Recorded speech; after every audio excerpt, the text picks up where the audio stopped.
Welcome back to Chris and Retro. Tonight's video is a reaction I would have liked to have done a while ago, just hadn't had a time to get it up here. But I mentioned some time ago that I had met the artist Jelly Roll at Dulles International Airport.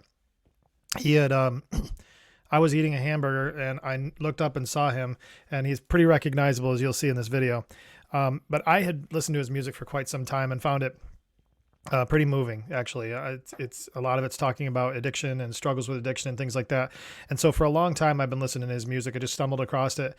And then this was long before he's gotten all these awards. And I met him that day on the plane, and he'd actually just had some flight problems. So he was a little bit frustrated with the flight problem. And he was with another skinny gentleman that looked like possibly just a friend of his. And I walked up to him, and I normally am not one to approach people like that. I just don't. But this guy was inspirational enough in my life, and it was connected enough to my purpose. I felt it was necessary for me to connect with him. So I got up and I said, "Hey, are you Jelly Roll?" And he said, "Yes, I am." I said, well, I explained to him how inspirational he was to me and how much he had touched my life and my recovery journey. And he was just so gracious. He said, "That means a lot to me. Thank you for sharing." But he was just genuinely, like, it wasn't just this patronizing comment, because he probably has a lot of people that come up to him because he's a very recognizable figure. But he was just very gracious in the conversation. And I asked for a picture, and he gave me the picture, and it was pretty cool. So it was just a great moment for me. And I realized that this guy actually is a really authentic man. Fast forward a year and a half later, and all of a sudden now he's winning all these awards, and CMT awards, and I think he got a Grammy or something like that. I mean, he's killing it, and good for him. So, but he's become a voice of recovery. And so Shatterproof is the nonprofit that I volunteer for as an ambassador. But they also included him on a special that they were part of with the song She that he wrote. And it's really talking about the hidden measures of addiction. You know, you're partying with somebody and they seem all happy and everything else, but if they'd just known a little earlier, they could have saved her life in terms of how bad her addiction was. And so the song is pretty powerful. And Shatterproof leveraged that for the overdose hotline. And so I feel like, he's been intimately involved in the recovery community, and now here he has an opportunity to speak before the Senate, a Senate committee on the fentanyl crisis. And so his testimony is powerful, and I'd like to play that now and just react to it a little bit as we go through it. I feel like he had some pretty powerful statements that he's making. And also, one of the things that he just really made sure that people understood is he's not politically affiliated. He also recognizes some of his sins of the past. He was a drug dealer. And I feel like the approach he had was humble. It showed, to me, it showed rehabilitation and a sincere commitment to the lives of others. And so I hope you enjoy what we're going to go through here today, and I'll try to share a few of my thoughts as we go through it. And with that, we will get it rolling. Start with Mr. DeFord. Welcome for your first committee hearing, I assume. Forgive me, I'm a little nervous. I'm used to having a rock and roll band behind me when I have. It makes me laugh, and I'll back up a little bit here. Before he went in there, there was some leading up to it. There's some interviews and stuff. You could tell he was really nervous. And before they even called on him, there's a picture of him holding his wife's hand. That's the blonde woman behind him. He's holding her hand behind him. Now here you have a superstar, and he's an uncomfortable person in this setting and needed his wife's support in that. And I certainly can relate to having a significant other in your life and wanting their support in times like this. Have a microphone in front of me. During the time that I've been given to share my testimony here, I think it's important to note before I start that in these 5 minutes I'll be speaking that somebody in the United States will die of a drug overdose, and it is almost a 72% chance that during those 5 minutes it will be fentanyl related. What a powerful start. And when I heard that, he really captivated me, because it wasn't just this anecdotal. Here's the thing. If you're around addiction at all, everybody's got a war story. Invariably, if we get into war stories, people get into pissing matches with each other about whose war story was better or stronger or more dramatic, or this person went to jail longer, or that person had a more serious charge, or whatever. It just seems to always turn into that, and we forget about why we're even sharing it. We're sharing it for one purpose. My war story has one purpose, so that you can know that I understand the journey you're going through. It's not to share with you every detail of it so that you think I'm some, gold star criminal or gold star drunk. What I need you to do is just understand I get it. I understand what you're going through. And when you're sharing with me certain emotions, a lot of things don't even need to be said, and I sort of understand where you're coming from. And so our war stories really do matter that way. And so I love the fact that he started off with statistics so powerful. One person's going to die in the next 5 minutes, and a 74% chance it's going to be fentanyl. Having started that way, Chairman Brown, Ranking Member Scott, and esteemed committee members, thank you for having me. I know this is a bit of a curveball, but I like a little baseball myself. My name is Jason DeFord, but to most I am known as Jelly Roll. It is important to establish earlier that I am a musician and that I have no political alliance. I am neither Democrat nor Republican. In fact, because of my past, my right to vote has been restricted. Thus far, I have never paid attention to a political race in my life. I love that he said it that way, because it's not slamming the Senate committee. It's coming and saying, look, I'm level setting here. Nobody in this room is influencing me. You're not influencing me. I don't care about your political association. What I care about is this issue, and I'm here to speak on this issue. I felt like it was a great way to couch the conversation. And also for any skeptics, they may say he's being influenced by others. Clearly, by making a statement like that, he has put himself on an island that says, I'm just a voice of the people. Ironically, I think that makes me the perfect person to speak about this, because fentanyl transcends partisanship and ideology, gentlemen and women. This is a totally different problem. And I was speaking outside to the media, and I gave them a statistic that said 190 people a day overdose and die every single day in the United States of America. That is about a 737 plane. That's what about a 737 aircraft can carry. Could you imagine the national media attention it would get if they were reporting that a plane was crashing every single day and killing 190 people? Pause for that for a minute. Think about that. What kind of shutdown, lockdown, arrests, inquisitions, money thrown, problem-solving skills, experts involved would go after if we had an airplane a day crashing in the United States of America? Imagine the calamity.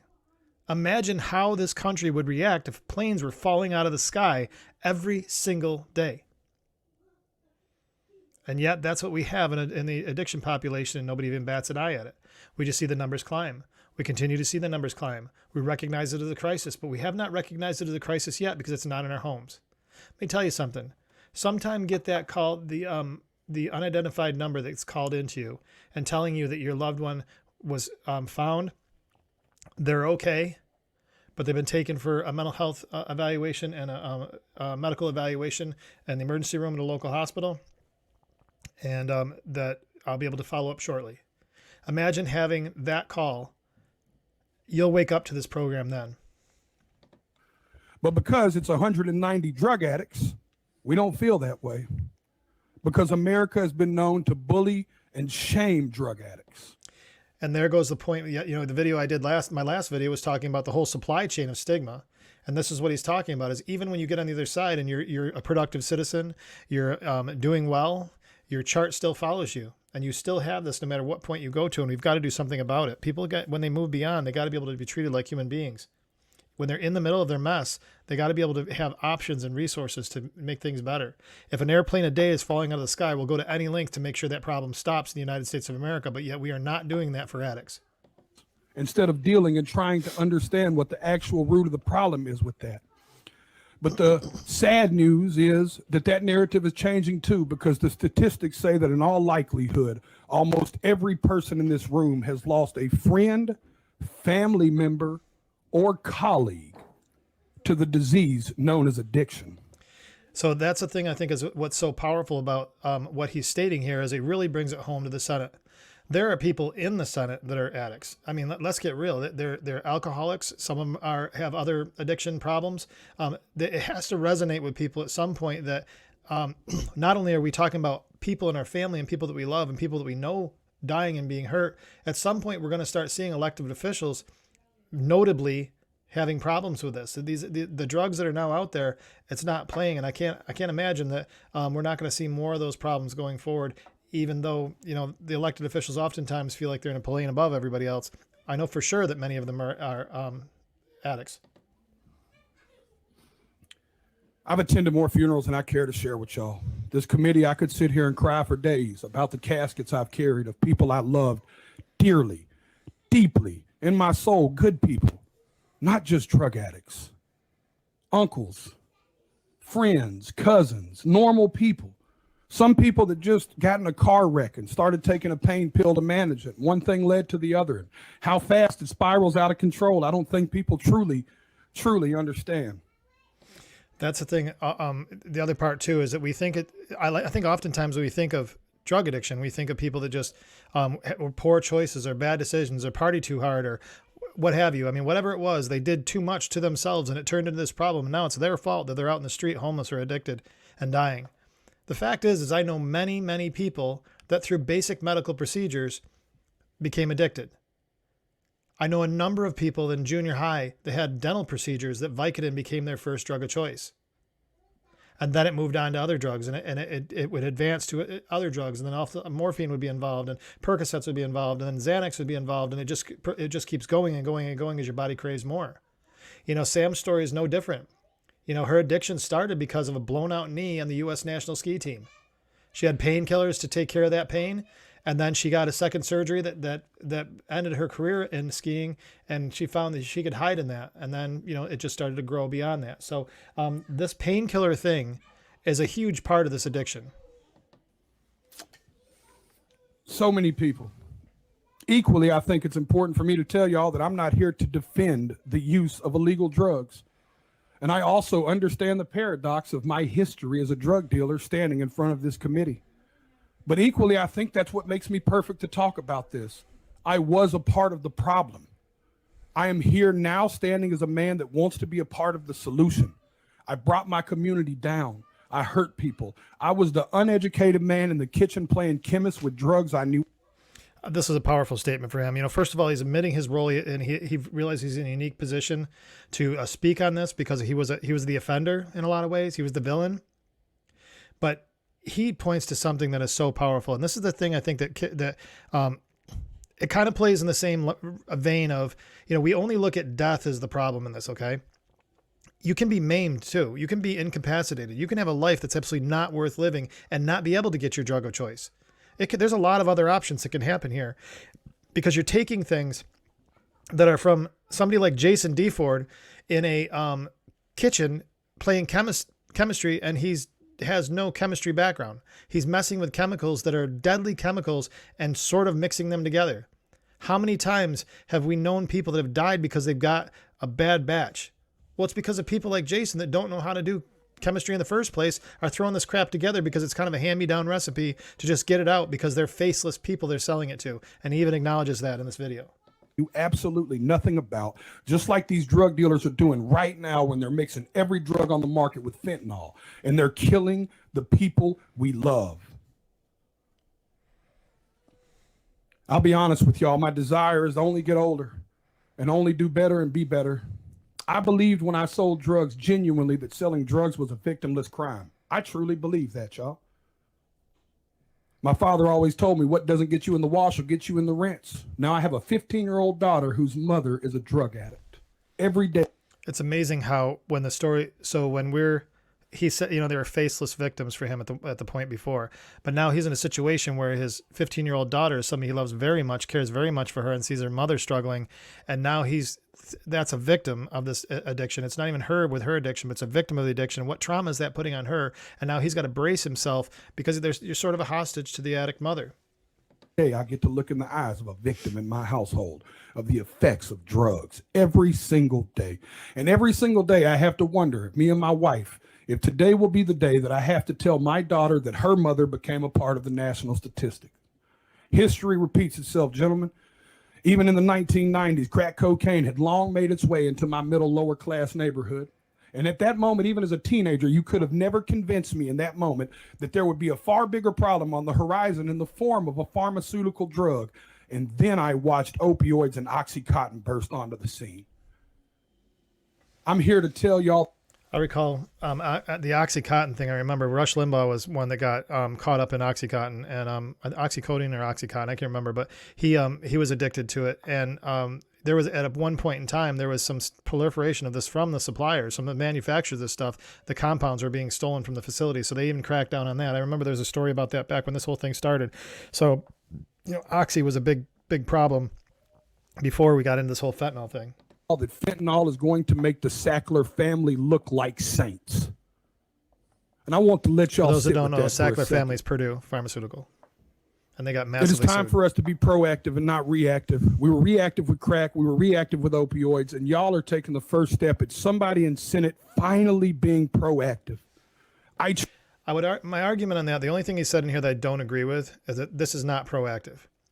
In 2020, we had 70,000 deaths. In 2021, we had 90,000 deaths. In 2022, we had 101,000 deaths. In 2020, we had 101,000 deaths in 21. We had 107,000 deaths last year and 111,000 deaths in 2023. So it just keeps growing and growing and growing. So I would say that we're not being proactive. Fentanyl's been killing people for 5 years now at an ever increasing rate.